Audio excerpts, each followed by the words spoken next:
Começar. Página 24, capítulo 5, Espaço Econômico da América Latina. Só para relembrar que nas últimas aulas a gente viu o espaço econômico da América Anglo-Saxônica, né? Que são os países da América Central, uma parte da América Central e os países da América do Norte, né? No caso, Estados Unidos e Canadá, né? E hoje a gente vai ver os outros países do continente americano, que são os países que formam a chamada América Latina, tá? Vamos lá dar uma olhada.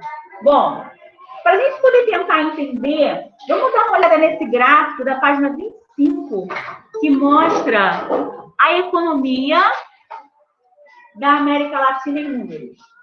E aí eu tenho as importações em 2017 e as exportações em 2017.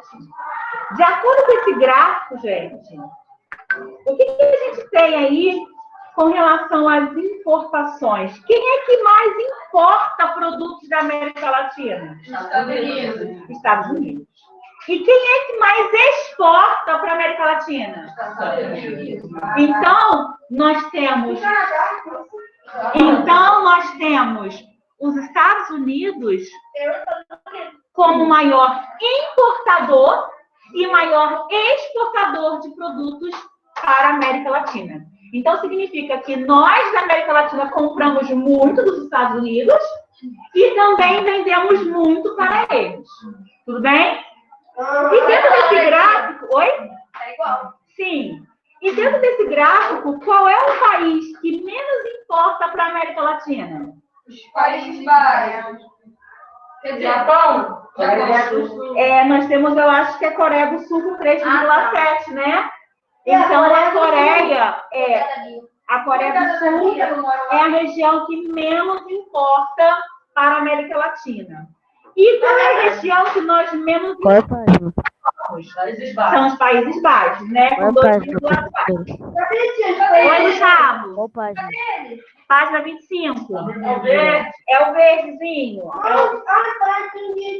Bom, então, essas associações começaram a surgir, assim como lá na América Anglo-Saxônica surgiu o NAFTA, que é o acordo dos países, os blocos econômicos para facilitar a questão de importação, exportação, a questão de economia, de proteção econômica. Na América Latina também existem esses blocos econômicos. Blocos econômicos que surgiram com a intenção... Professora? Oi? O Mercosul é um bloco econômico? Sim, o Mercosul, o nome já diz, Mercado Comum do Sul. É um bloco econômico criado, formado por países da América do Sul, né? Que protegem uns aos outros, economicamente falando, e mantém algum tipo de regalias comerciais. Então, além do Mercosul, Gustavo, existem outros blocos econômicos que contemplam os países da América Latina, e a gente vai dar uma olhadinha nisso daqui a pouco. Bom, na página 26, deixa eu só pegar meu lápis aqui que caiu. Você pode... Por enquanto não, Cauã, hoje eu tô calma. Na página 26, a gente começa falando do México.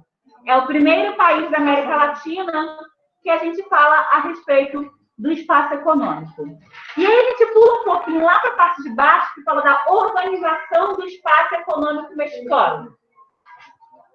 E aí nós temos o seguinte: durante o período colonial, no México, assim como em toda a América Espanhola, a maior parte da riqueza produzida era enviada para a metrópole, sob a forma de tributos. A desigualdade social era imensa e o que restava das riquezas se concentrava nas mãos dos grandes fazendeiros, dos mineradores e do clero. Quem é o clero? A igreja. Nesse período, a disputa pela terra criou no país um grave problema agrário que se mantém na base dos principais conflitos sociais e políticos semelhantes ao que a gente viu no Brasil, né? Até hoje nós temos problemas muito grandes com relação à famosa reforma agrária, que até hoje a gente não... Professora, total. Fala, Gustavo. mas a igreja católica, ela não já tinha perdido potência nessa época? Aqui nesse período que eu estou me referindo, ainda não, Gustavo. Então, Volta bastante, né, nesse período que você está lendo. sim, a influência da Igreja Católica ainda era muito grande. Até Tá? hoje. Sim. Bom, nesse período, a disputa pelas terras, né, pelos principais conflitos sociais e políticos já. Além da concentração de terras e da profunda desigualdade social, outros fatores influenciaram a formação socioeconômica do México. Quais são esses fatores? Aí ele sublinha, falou, fatores que influenciaram a formação socioeconômica do México. Aonde você está? Eu estou lá no final da página 26. A falta de mercado consumidor, já que havia grande concentração de riqueza. Repetindo, Cauã, último parágrafo. Além da concentração de terras, achou? E da profunda desigualdade social, outros fatores influenciaram a formação socioeconômica do México. E quais são esses fatores? As setinhas aí embaixo. Falta de mercado consumidor, já que havia grande concentração de riqueza. Inexistência de investimentos produtivos destinados ao mercado interno. E dependência e instabilidade econômica, pois a exportação dos produtos agrícolas dependia das necessidades do mercado europeu. Ou seja, não tinha procura, então eles não ofertavam. Tá? Página 27. Só esse, tia? Só esse. Pode marcar a setinha também? As 3 setinhas. Eu vou marcar 3, Bom, depois da independência do México em 1821, com o declínio da produção das minas, produtos agrícolas de exportação, como algodão, café, sisal, cana, começaram a ser importantes para a economia mexicana. Agora vocês sublinhem no segundo parágrafo. O México é um grande produtor de cana-de-açúcar. A cultura é realizada em terras quentes da porção oriental. Sua produção é voltada para o mercado externo, mas grande parte é consumida no próprio país. Tá? Então, nós temos aí o México como um grande produtor de cana-de-açúcar, principalmente voltado para as exportações. Tá? Na porção ocidental, destacam-se os cultivos irrigados de frutas e legumes, que são utilizados pelos Estados Unidos. Não precisa marcar isso, não. Tá, mas pode parar até aí na cultivos irrigados de frutas e legumes. Em relação ao restante da América Latina, o surgimento da indústria no México aconteceu antes. E aí vocês sublinhem. No início do século XIX, já existiam indústrias siderúrgicas e de bens de consumo, em especial as indústrias têxteis, ou seja, as indústrias de tecido. Só até têxteis? Até têxteis. No parágrafo de baixo, a industrialização em direção ao interior passou a ser financiada pelo Estado, principalmente durante o governo do nacionalista Lázaro de Cárdenas del Río. Nossa! Gostou do meu espanhol, né? Porcaria. Não entendi nada. Nem eu. As jazidas, agora lá. As jazidas de petróleo se encontram no Golfo do México. Sublinhem. Uma rede de oleodutos e gasodutos faz a distribuição do petróleo e gás em todo o território nacional. Então, essas jazidas de petróleo, elas são muito importantes economicamente para o México. Vai ter nacional, tio? Sim, senhor. Vamos à página 28.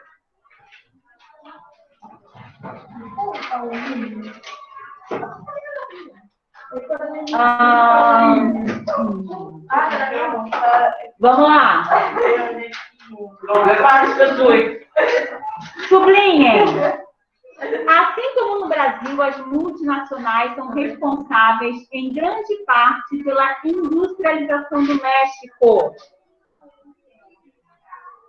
Incluem-se as do setor automobilístico, como indústrias de autopeças e montadoras. Então, no México, nós temos muitas indústrias automobilísticas, montadoras de automóveis e também de autopeças, peças para automóveis. E aí, as primeiras montadoras que se estabeleceram foram a Ford, a General Motors e a Chrysler. É isso? Assim que fala? Chrysler. Vai marcar? Sim. Então, por isso que a porta é ruim.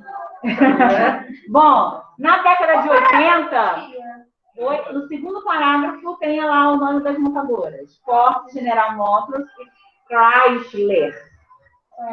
Na década de 80, a Volkswagen e a Nissan também se estabeleceram no México.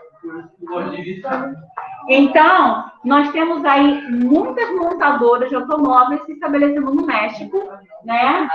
Então, nós temos aí esse polo industrial automobilístico bem fortalecido no México. Eu acabei me perdendo, podia me falar a página? Eu estava acompanhando. Estou na 28.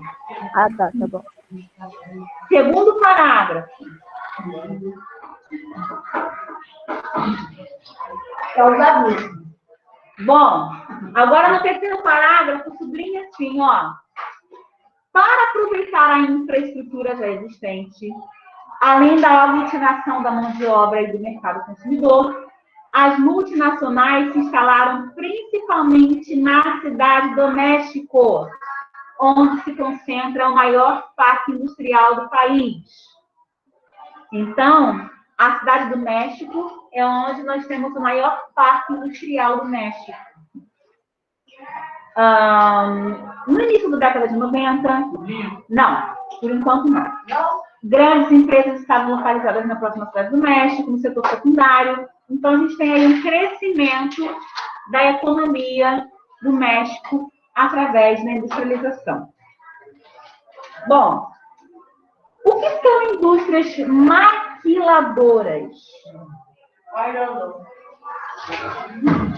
Ao longo da fronteira com os Estados Unidos, estão instaladas indústrias denominadas maquiladoras, principalmente automobilísticas. As maquiladoras são empresas ligadas a grandes corporações, instaladas geralmente em países em desenvolvimento, que recebem componentes necessários à produção de suas matrizes e realizam apenas a montagem final do produto que depois será exportado. Exemplo, eu tenho uma indústria que vou receber produtos de outros países, peças de outros países, e aqui eu só vou montar. Exemplo, eu tenho aqui uma montadora de automóveis. Eu não vou produzir as peças aqui. As peças vão vir de outros lugares. Então, eu só vou montar. Eu vou receber peça dos Estados Unidos, peça do Canadá. Elas são compradas ou Na verdade, as peças, elas são compradas. Um exemplo, o WhatsApp, a Ford. A Ford, ela vai montar automóveis no México. Mas aí ela vai ter peças desses automóveis que vão vir dos Estados Unidos, peças que vão vir do Canadá, peças que vão vir da ponte que partiu. Nenhuma peça vai ser produzida no México. As peças vão vir de outros lugares e aqui a gente vai juntar as peças e vão montar o carro. Entendi. Então, a indústria maquiladora, ela só monta o produto. As peças vêm de outras regiões. Tudo bem? Oi? Não entendi. E a McLaren?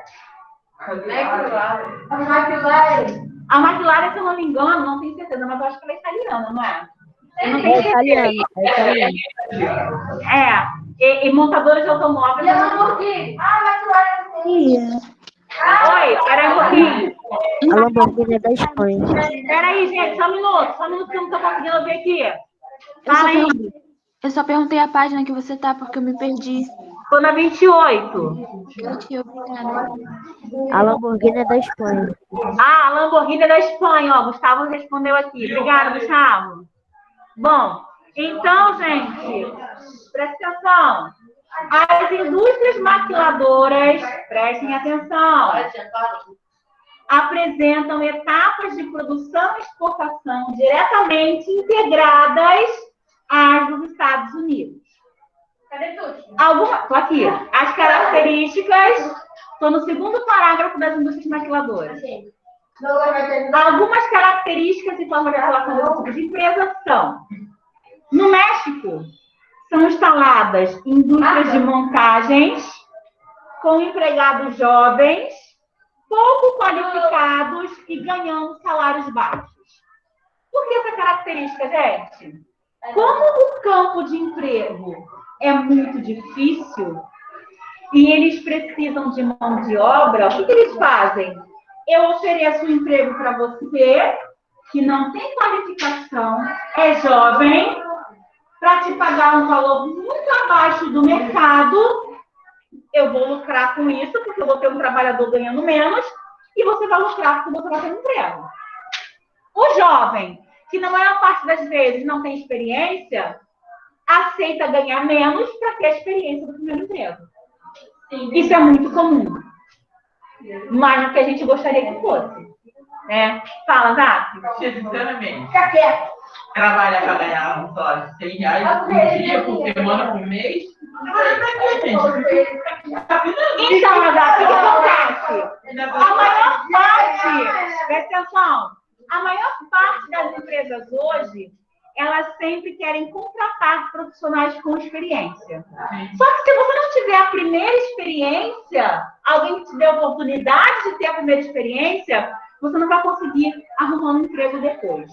Então, existem algumas empresas, algumas indústrias que priorizam o primeiro emprego para capacitar e dar experiência aos jovens.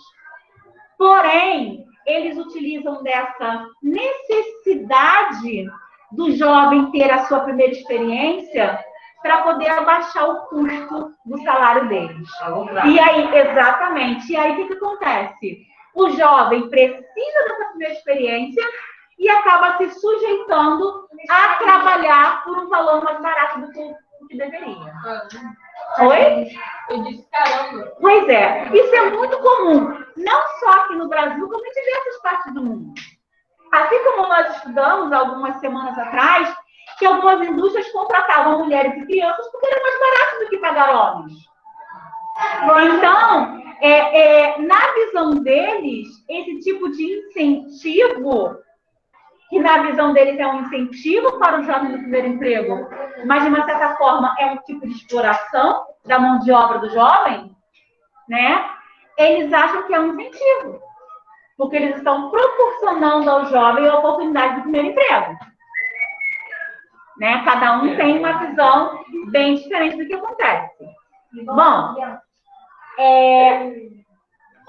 vamos agora dar um pulinho para a página 30. Então, existem algumas empresas que, mesmo dependendo do cargo, quando você contrata uma pessoa sem experiência, eles entendem que você vai ter... um exemplo, eu sou o patrão, vou contratar você que não tem experiência. Eu vou ter que gastar dinheiro para colocar alguém para treinar você. Entendeu? Então, por conta disso, eu vou ter um custo a mais porque eu vou treinar você para o trabalho. Então, eles veem isso como um investimento e uma desculpa para te pagar menos. Mas é claro que existem empresas que não adotam essa prática. Né? Se você vai entrar ali para trabalhar, por exemplo, como vendedor, você vai ganhar a mesma coisa que o vendedor ganha. Mas existem outras empresas que têm algumas distinções de cargo. Um exemplo, o vendedor júnior, que é aquele cara que está chegando agora, e o vendedor sênior, que já está lá há 300 anos na empresa. Entendeu? Então, assim, essas empresas têm diferenças salariais, porque um vendedor sênior, ele tem muito mais clientes, ele tem muito mais jeito para aquele tipo de serviço, ele já está trabalhando na área há muito tempo. E o vendedor júnior, ele está começando agora, ele precisa aprender as técnicas de mercado. Então, eles utilizam esse tipo de... o tempo de experiência como motivo para pagar mais ou menos para o profissional. Tá? Bom, página 30. Economia dos países da América Central. Quais são os países da América Central, gente? Olha aí, ó, no mapa. Eu tenho Belize, Guatemala. 30. Página 30. Ó, Belize, Guatemala, Honduras, El Salvador, Nicarágua, Costa Rica, Panamá. Aí lá em cima eu tenho Cuba, Jamaica, Haiti, Porto Rico, República Dominicana, Trinidad e Tobago, Antigua e Barbuda, São Cristóvão Neves. Cadê tua tia? Não acontece? Eu tô no mapa. Ah, o mapa, eu vou no texto. Não, no mapa. Por favor. Bom, então, essas regiões, gente, elas são tidas como países da América Central e elas têm uma economia geralmente dependente de outras. Por quê? Como vocês podem perceber, são pequenas ilhas, são regiões bem pequenas. Logo, é só você olhar aqui Cauã, no mapa, filho. Elas são tão pequenininhas. Olha aqui, Cauã. Elas são tão pequenininhas que os nomes delas são maiores do que elas no mapa. Ah, entendi, tia. Conseguiu perceber aí agora? Tia, deve ser um bolsão de areia que eles chamam de ilha. Oi, Gustavo? Deve ser um bolsão de areia que eles chamam de ilha. Sim, mais ou menos isso. Bom, então vamos lá. A economia... Sublinhe, gente. A América Central, regionalização proposta com base em critérios fisiográficos, é composta por uma porção continental e outra insular. Aonde você vai fazer o Tem 30 ainda, lá em cima, tá? 30. A parte continental une a América do Norte e a América do Sul. Já a parte insular é formada por um conjunto de ilhas que constituem as Grandes Antilhas, Cuba, Jamaica, Costa Rica e outros países, e as Pequenas Antilhas, Antígua e Barbuda, Dominica, Granada e outros países. Finalmente, faz parte da América Central, olha aqui, Piada boa, né? um arquipélago com 700 ilhas e cerca de 2.000 ilhotas e rochedos, que constitui um país chamado Bahamas. Por convenção, os países da América Central são considerados latinos, embora algum deles tenha sido colonizados por países não latinos. Bom, gente, então... sim. A economia da América Central... Vamos na página 31 agora. Falou da régua para marcar. Vamos na página 31 agora. Espero sim. Ele não se... Aí você deve estar se divertindo, né? Vamos lá. Página 31. Uma economia primária. Acharam aí? Sublinhe, por favor. A economia da América Central ainda... Esse daqui, é continuação do outro que tem nada? Não precisa não. A economia da América Central ainda apresenta traços do modelo de exploração desenvolvido no período colonial, caracterizadas pelas plantations. O que é plantation? Sistemas agrícolas onde se cultivava um só produto. Então, atividade monocultora. Monocultura, né? Quando eu falo atividade monocultora, eu produzo apenas um produto em grandes áreas extensas. Ainda continue sublinhando. A base da economia de toda a região ainda é a agricultura, havendo também pequenos núcleos de exploração mineral. Tipo, tá onde? Estou no primeiro e segundo parágrafo. Tia, meu celular ele tá descarregando. Eu vou entrar com o celular da minha mãe, tá? Tá ok, te aguardo.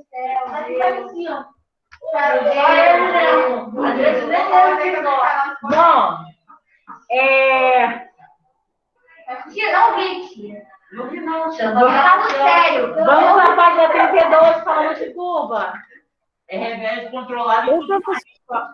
Pulou? Oi, Gustavo. Pulou esse texto grande aqui? Peraí, gente, que eu não estou conseguindo ouvir. Pulou? A senhora pulou? Na página 30. Na página 30. Na página 31, Gustavo, você vai sublinhar a economia primária, o primeiro e o segundo parágrafo. Eu sei, eu circulei, mas você pulou, né, os outros parágrafos. Pulei sim, a gente vai agora direto para Cuba. Tá bom. Caraca, vamos fazer a viagem. Sim. Ô tia, Oi. a senhora que dá história pra gente, a senhora sabe se a gente vai aprender sobre a mitologia grego-nórdica? Mitologia grega, filha, só no 6º ano. Já Não baixou. aprendi nem sei. Daqui a pouco a gente conversa melhor sobre isso. Tá.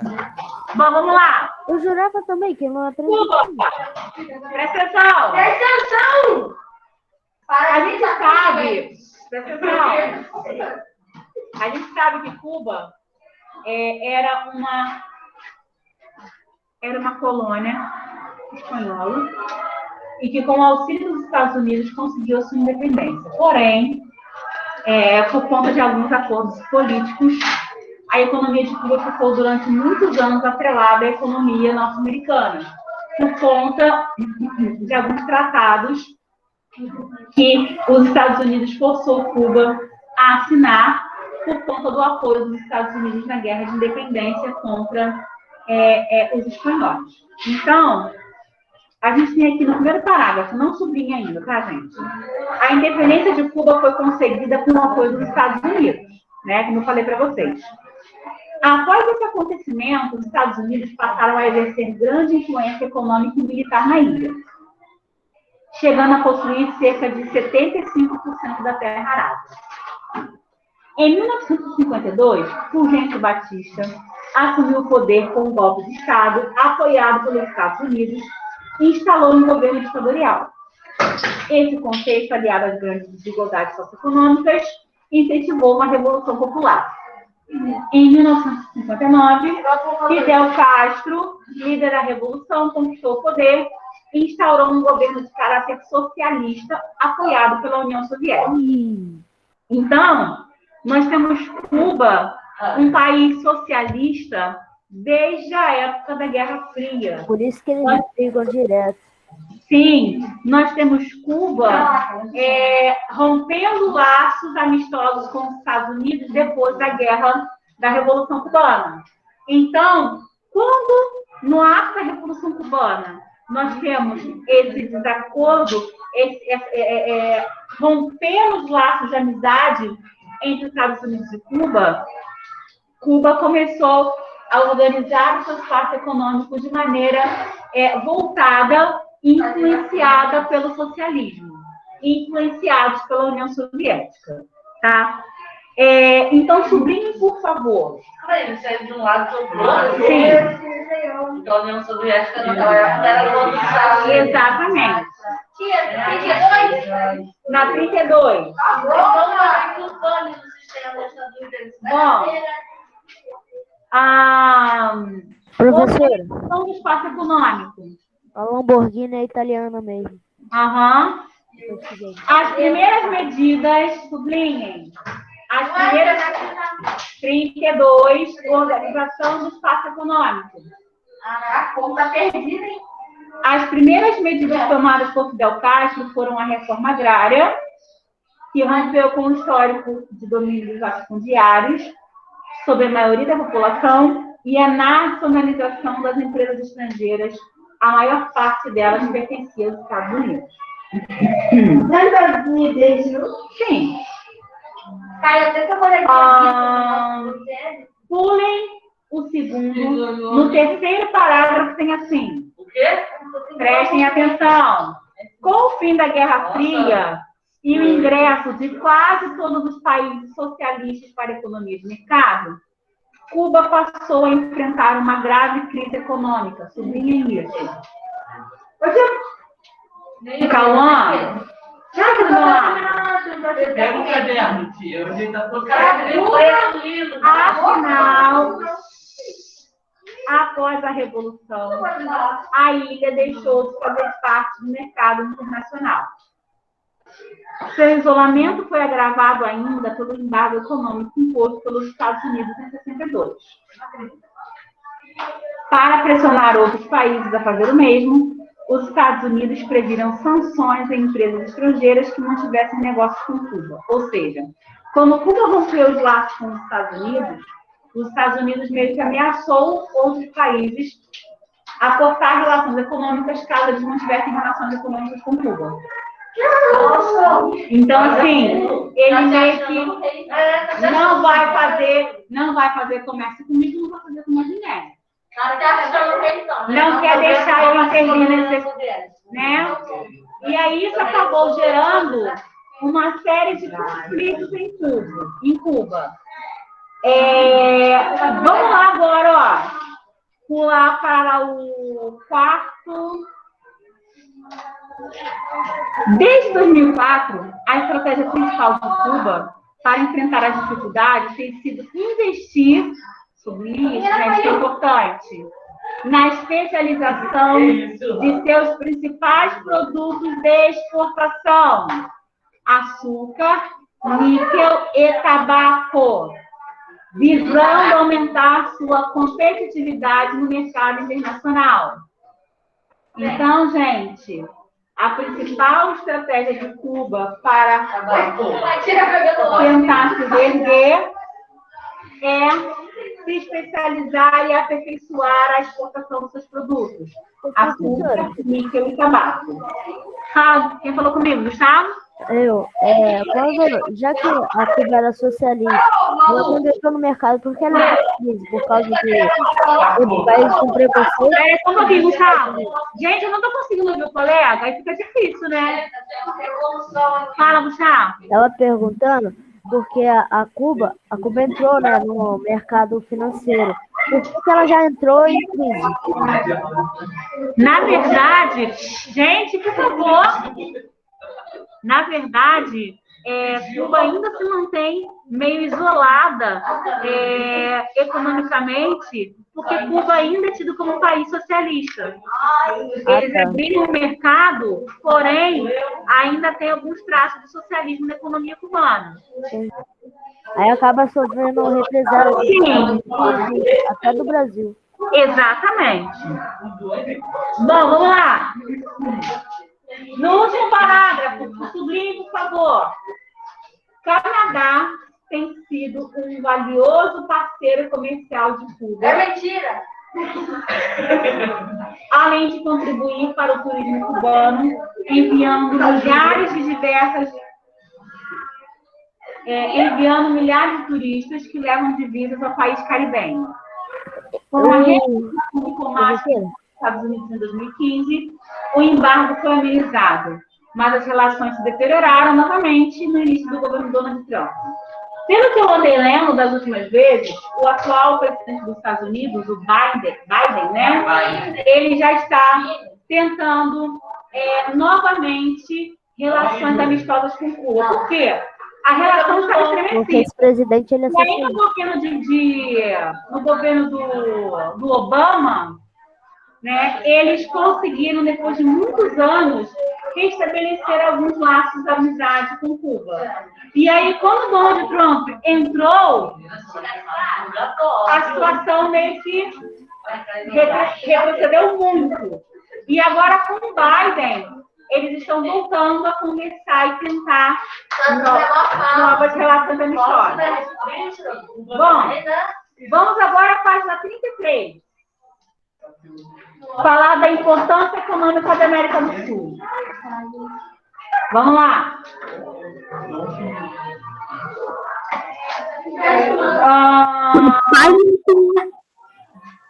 Espera aí que eu não estou te ouvindo. 33. A senhora quer que página agora? Estou na página 33. Bom, a importância econômica da América do Sul. Gente, a América do Sul ela é formada por 12 países e um enclave colonial, que é a Guiana Francesa, né? Sim, os países sul-americanos apresentam níveis de desenvolvimento econômico e social diferentes. E é exatamente esses níveis diferentes que a gente vai começar a ver agora, tá? Vamos começar pela Venezuela. Não.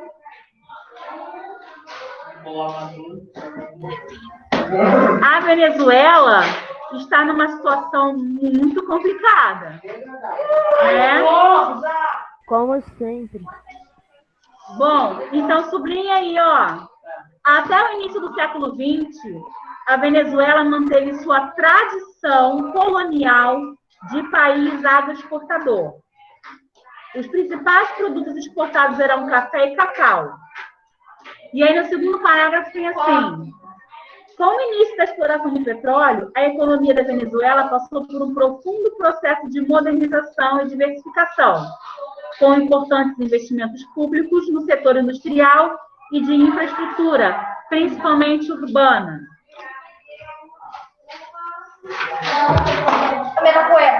Na página 34, lá no último parágrafo, a gente tem o seguinte, ó, sublinhe lá no último, gente. Desde o final do governo de Hugo Chávez, em 2013, a Venezuela enfrenta uma crise econômica social relacionada à excessiva dependência econômica de petróleo, agravada pelas instabilidades políticas do governo de Nicolás Maduro.